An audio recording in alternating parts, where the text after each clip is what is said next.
ক্ষমতায় যে তারাও শহীদ আসাদের স্বপ্ন বাস্তবায়ন করেনি। মুক্তিযুদ্ধ করে বিজয়ী হয়েছে লড়াই করা সংগঠন, কিন্তু ক্ষমতায় যে তারাও শহীদ আসাদের স্বপ্ন বাস্তবায়ন করেনি।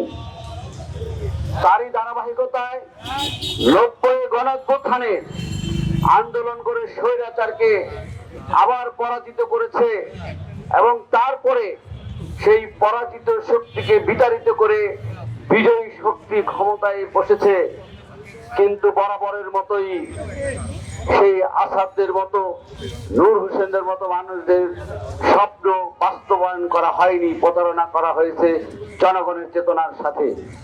আমরা নতুন করে 2024 সালে জুলাই আগস্ট ছাত্র শ্রমিক জনতার অভ্যুত্থান ঘটিয়ে ওই ফ্যাসিবাদী স্বৈরাচার শেখ হাসিনাকে দেশ থেকে পালিয়ে যেতে বাধ্য করেছি। ক্ষমতায় অন্তর্বর্তীকালীনের জন্য বসেছেন অন্তর্বর্তী সরকার ডক্টর মোহাম্মদ ইউনূসের নেতৃত্বে। এক্সট্রিম মশার কয়েল প্ল্যান্ট ফাইবার দিয়ে তৈরি, ডেঙ্গু চিকুনগুনিয়া বাহি সহ যে কোনো মশার বিরুদ্ধে দেয় এক্সট্রিম সুরক্ষা। প্রায় 2 বছর হতে চলল এই আবু সাঈদ মীর মুগ্ধ, বদিউজ্জামান আব্দুল লতিফদের স্বপ্ন এই সরকারও বাস্তবায়নের দিকে এগোচ্ছে না। আমরা একটি সংস্কার কমিটির মাধ্যমে সংস্কার প্রস্তাব আমরা হাজির করেছি।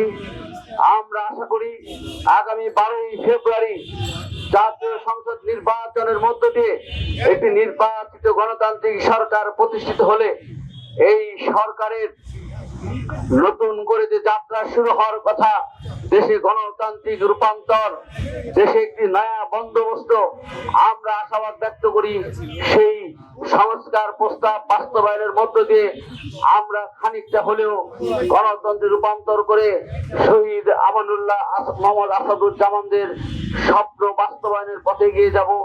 সেই আশাবাদ ব্যক্ত করে আগামী 12ই ফেব্রুয়ারিতে আপনারা সেই সংস্কার প্রস্তাব বাস্তবায়নের জন্য গণভোটে হ্যাঁ চিহ্ন দিয়ে এবং আপনাদের গণতান্ত্রিক অধিকার প্রয়োগ করবেন।